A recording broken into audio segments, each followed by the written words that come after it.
मित्रमैत्रिणींनो नमस्कार.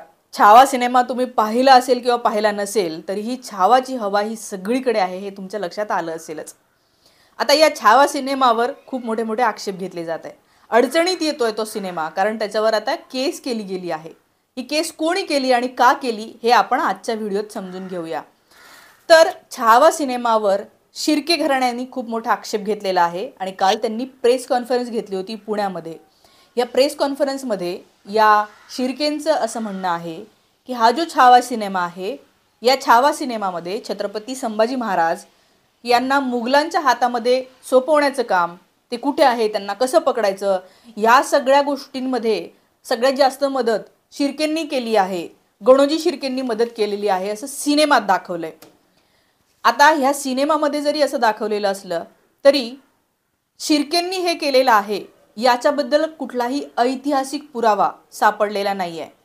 Historic document ज्याला आपण म्हणूया, एखादं कुणाचं तरी पत्र बखरींमध्ये आलेलं आहे का, असं काहीही आलेलं नाही आहे शिर्केंबद्दल.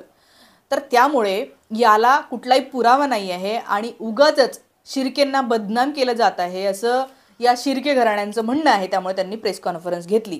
आता हे शिर्के कोण? तर छावा सिनेमा पाहिला नसेल तर तुम्हाला सांगते, शिर्के म्हणजे कोण माहिती आहे?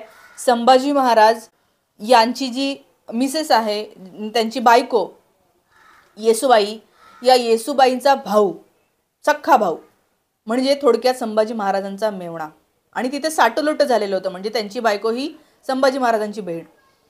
तर हे असा सख्खा मेहुणा ह्याने आपल्या भाऊजीला पकडून दिलंय आणि त्यांना मारायचा कट केला आहे असं या सिनेमात दाखवलेलं आहे. मात्र असा कुठलाही पुरावा नाही आहे. आणि हे मी कशाच्या आधारावर बोलते किंवा शिर्के कशाच्या आधारावर बोलताय? तर मग शिर्केंनी सुद्धा या सगळ्या गोष्टींचे काही पुरावे आहेत का म्हणून सरकारकडे RTI टाकली होती.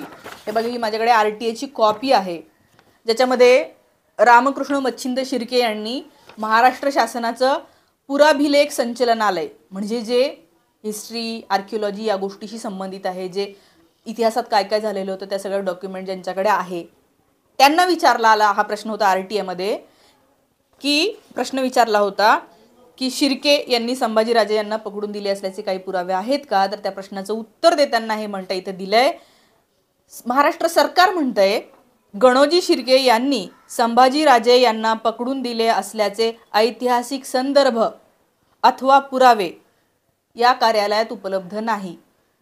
संदर्भ सुद्धा नाही, म्हणजे पुरावे तर सोडून द्या, कोणीतरी असं म्हणलेलं आहे असे सुद्धा संदर्भ सुद्धा अवेलेबल नाही असं महाराष्ट्र शासन म्हणतंय. आणि तरीही या छावाच्या कहाणीमध्ये हे दाखवलेलं आहे. आणि त्यामुळे झालंय असं की इतकं वाईट वाटतं. या शिर्केंनी काल प्रेस कॉन्फरन्स घेतली आणि त्या प्रेस कॉन्फरन्समध्ये लोक जे खाली कमेंट करत होते ते काय म्हणत होते? हा, तुम्ही गद्दारच आहात, तुम्ही आडनाव बदलून घ्या, तुम्ही नसबंदीची शस्त्रक्रिया करा, तुम्ही लेकरं होऊ देऊ नका, अशा प्रकारच्या घाणघाण गोष्टी ह्या कमेंटच्या खाली लिहिलेल्या आहे. आणि हे लोक स्वतःला संभाजी महाराजांचे भक्त समजतात. हे कसले भक्त आहेत? शिर्केंनी असं काही केल्याचा एक तर पुरावा नाही असं सरकार स्वतः म्हणतंय आणि तरीही शिर्केंना असं बदनाम तर केलंच.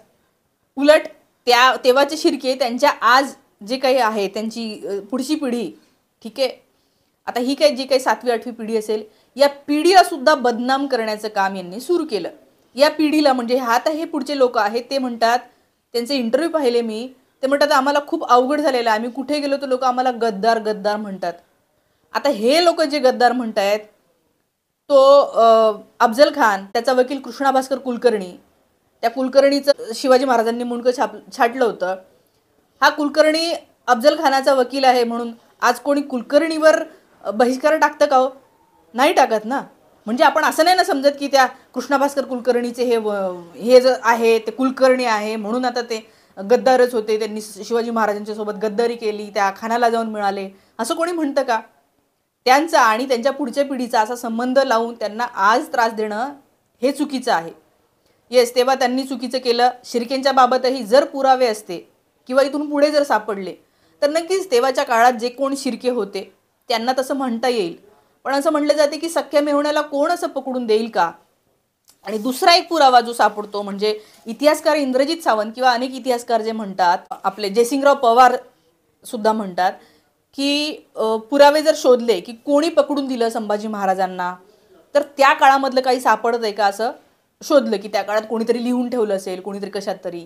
तर तेव्हाचा फ्रान्सिस मार्टिन म्हणून माझी त्याच्याकडे डायरीची प्रत आहे. फ्रान्सिस मार्टिन ह्याच्या डायरीत रोजनिशीमधला काही उतारा आहे. त्या फ्रान्सिस मार्टिन कोण होता? तो एक फ्रेंच गव्हर्नर होता आणि जो त्या भागामध्ये, कोकणच्या भागामध्ये त्याला काम दिलेलं होतं. आणि त्या भागामध्ये त्यांनी जे काही लिहून ठेवलं आपल्या डायरीमध्ये, तर तो असं लिहितोय 1689ला, राजाच्या कित्येक ब्राह्मण सल्लागारांनी कवी कलशाच्या द्वेषाने राजांशी बेईमान होऊन मोगलास त्याच्या मुक्कामाची वर्दी दिली. मोगल लष्कराच्या सेनानायकाशी त्या ब्राह्मण कारभाऱ्यांनी अगोदरच सूत जमवले होते. तर असं तेव्हाच्या काळातला, तेव्हा म्हणजे जेव्हा पकडून दिलं त्याच्या काही दिवसातच हे डायरीमध्ये लिहिलंय फ्रान्सिस मार्टिन यांनी की संभाजी महाराजांच्या अशा सल्लागारांनी, आता त्यांनी पण नावं नाही लिहिले पण ब्राह्मण सल्लागार असं लिहिलंय. अर्थात याचा अर्थ ब्राह्मण जातीला दोष देणं असं बिलकुल नाही. संभाजी महाराजांच्या, शिवाजी महाराजांच्या आपल्या ह्याच्यामध्ये ब्राह्मण होते सहकारी त्यांचे. जातीवर कोणाचं हे नसतं. तुम्ही मनांनी, निष्ठेनी कुठल्या मूल्यांना मानता हे खूप महत्त्वाचं असतं. तर असा एकच पुरावा जो सापडतो की ब्राह्मण कारकुनांनी, सल्लागारांनी मारण्याची वर्दी दिली. आता हे आहे. त्याच्यानंतर हे असताना शिर्के असं म्हणतायत की जर शिर्केंबद्दल कुठलंही हे नाही तर ते जे आहे ते सिनेमामधून काढून टाकलं पाहिजे, उगीचच आमची बदनामी होत आहे, म्हणून त्यांनी काल प्रेस कॉन्फरन्स घेतली. अर्थात अजून एक आत्ताच मी एक ऑडिओ क्लिप ऐकली ज्याच्यामध्ये लक्ष्मण हुतेकरने माफी मागितलेली असं म्हणताय आणि तो स्वतः असं म्हणतो की आम्ही डिस्क्लेमरमध्येच लिहिलं होतं की हे छावा कादंबरीवर आधारित आहे. आता छावा कादंबरी म्हणजे काही इतिहास नाही. कादंबरी म्हणजे इतिहास नसतो. कादंबरी असते कल्पना. की एक मेजर घटना घडली, फॉर एक्झाम्पल की आमच्या घराच्या शेजारी काय 4 लोकांचे भांडणं झाले असं मी जर सांगितलं, तर एखादा कादंबरीकार असेल तर तो काय करतो, त्याला रंगवतो. मग हा आला, मग त्यांनी तुला हे म्हटलं, मग हे म्हटलं. मे बी ते तिथे झालेलं नसेल पण ते रंगवणं हे काम असतं. तसं छावा कादंबरी सावंतांनी स्वतःच सांगितलेलं आहे की कादंबरीमध्ये आम्ही कल्पना विलास करतो, म्हणजे खूप जास्त डायलॉग जे आहे ते आम्ही मनाने टाकत असतो त्याच्यामध्ये. ते डायलॉग झालेलेच असतील असं काही नसतं. झालेले डायलॉग हे फक्त पुरावे असतील तरच आपण समजू शकतो. तर हे आहे आणि त्याच्यावरून शिर्के जे आहे ते भडकलेले आहे. मला असं वाटतं की मे बी आता होऊ शकेल की छावा सिनेमामधला हा सीन कट करण्याची नौबत त्यांच्यावर येऊ शकते. पण मला असं वाटतं इतिहास असा बनवत असताना जर त्याचा ऐतिहासिक पुरावा नसेल आणि आपण म्हणत असू की ते खूप शौर्यवान होते, तर आपण ह्याच्यातनं कुणाला तरी हे करतोय का हे पाहिलं पाहिजे. आता अर्थात संभाजी महाराजांनी काही आपल्या यांना लोकांना आपल्या दरबारातल्या छत्तीच्या पायाखाली दिलं होतं हे माहिती आहे आणि त्याच्यामध्ये जे कोणी लोक असतील ते गद्दारच होते, त्यांना गद्दारच म्हटलं पाहिजे, तेव्हाच्या त्या लोकांना म्हणलं पाहिजे.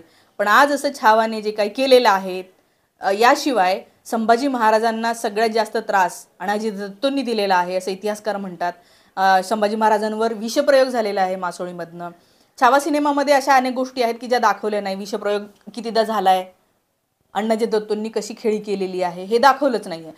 छत्रपती संभाजी महाराज हे किती विद्वान होते, किती भाषांचं त्यांना ज्ञान होतं, किती विद्या पारंगत होते, लिहायचे, वाचायचे, किती बुद्धींनी तल्लक होते हे दाखवलंच नाही. फक्त त्यांच्या आयुष्यातल्या या घडामोडी, फायटिंग, मारामारी हे तर होतंच. अत्यंत धाडसी होतं. त्या औरंग्यांनी मारलं तेव्हा घाबरले नाही, ते माफी नाही मागितली, खुल्या यांनी ते सामोरे गेलेले आहे. याशिवाय इंद्रजित सावंत जे म्हणतात की तो जो एक डायलॉग सांगितलाय की तू मुसलमान धर्म स्वीकार आणि नाही स्वीकारला म्हणून मारलं, तर ह्यालाही कुठला पुरावा नाही आहे. जर असं असतं तर संभाजी महाराजांचा जो मुलगा त्याच्यामध्ये दाखवलेलंच आहे की कैदेत होता औरंगजेबाच्या, 23 वर्ष कैदेत होता मुलगा.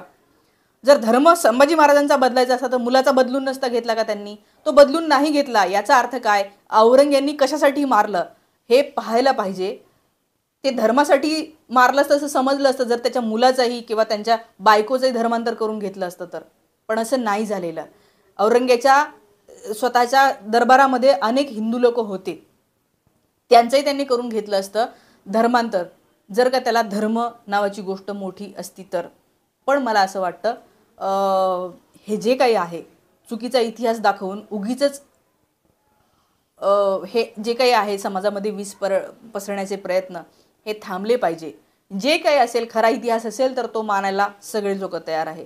जर इतिहासामध्ये जर सापडलं नाही शिर्केंनी गद्दारी केली, येस मी एक वेगळा व्हिडिओ करेल की येस शिर्के गद्दार होते, तेव्हाचे शिर्के, आत्ताचे नाही. तर हे असं आहे. तुम्हाला या सगळ्या गोष्टींवरून काय वाटतं कमेंट करून नक्की सांगा. सिनेमे पाहिले का, काय वाटतं तुम्हाला, काय दाखवायला पाहिजे होतं, तुम्ही इतिहास वाचला असेल संभाजी महाराजांचा, काय गोष्टी होत्या की ज्या राहिल्या, कमेंट करून नक्की सांगा. थांबते. धन्यवाद.